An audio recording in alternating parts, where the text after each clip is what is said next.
what we're about, Art for Abolition.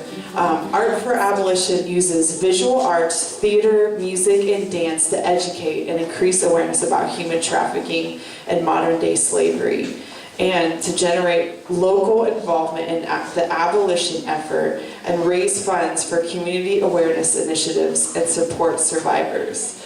That's our heart, that's what we're about, and we want to welcome, any other artists or any other poets, whatever artistic ability you have. We want to welcome you into this collective, if you will.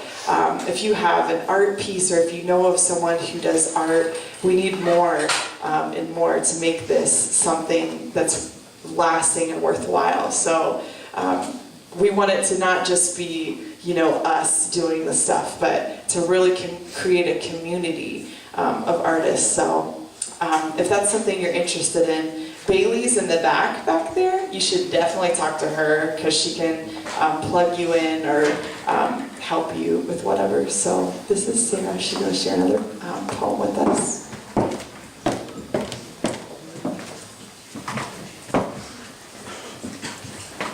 I actually want to share a little something before I read this one. Bailee and I went to an event in Indiana a couple months ago, maybe July, and I read this poem there, and I got really, really into it. And at the end, I had to go back to this back room and like a dressing room, and I started crying. And this woman was back there who was the main speaker of the event, who was a woman who was rescued out of human trafficking, and she was comforting me. It was just the most ironic thing, but she was such a beautiful woman. I think I talked to her for an hour and a half, 2 hours. Bailee and I we had a great, great time with her. But it was just an amazing experience, and it was really cool to me to see a woman who had been so broken, but not broken enough that she couldn't comfort somebody else who hadn't been through anything close to what she had gone through. So anyway, so this poem is called A Runaway's Anchor. It's also written by Bailee.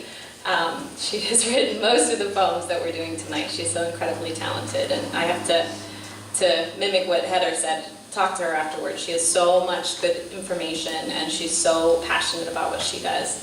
So it's called A Runaway's Anchor. At night, my past haunts me, reliving my worst fears. It mocks my pain and laughs at my tears. I see the men's faces who took my innocence away. No matter what I do, I can't make them fade. I remember how their hands and bodies ravaged mine. Oh, how I wish to leave the images behind. Nothing ever works when I try to drown the pain. So here I am, the life nightmare remains. Now I'm jolted awake, I'm covered in sweat, my heart is racing and my cheeks are all wet. Memories so vivid, they flood in and overwhelm me. The intensity is too much, and I just have to flee.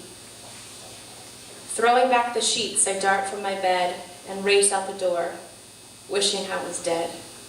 My chest heaves as I run through the night. My heart breaks with no hope in sight. Desperation fills my heart as I glance to and fro. I curse out loud and my mind screams, go. But where to go from here? I don't have a clue. I'm surrounded by blackness and I don't know what to do. I trip over a branch and fall flat on my face. I thought it was bad luck, but now I think it was grace. I roll onto my back and look at the vast sky. I'm covered with dirt and softly begin to cry. I whisper in the dark to someone I don't know. I wonder if God's real, and my mind says no. I went to a church that claimed God's love was real, but if that's the case, then what about how I feel? I feel so empty, and I'm lost and alone. Where can I run now? I wonder as I moan.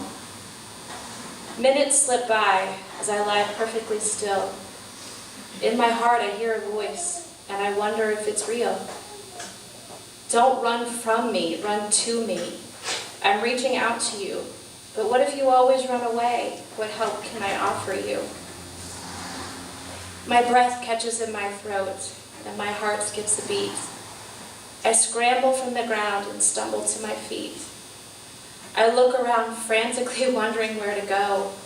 My mind says run, my heart says no. I can't explain why I'm dropping to my knees. I'm so used to running, but I want to be rid of that disease. As I scream out to someone in the middle of the night, the darkness in my heart is being replaced by the light. So I cry out for help, for love, joy, and peace. And with amazement, I feel a sweet release. I know it's a journey that won't be mastered in a day, but experiencing this love gives me the boldness to say, I'm still in the woods, surrounded by the black, eerie night, but I'm no longer afraid. My soul has an anchor and a light.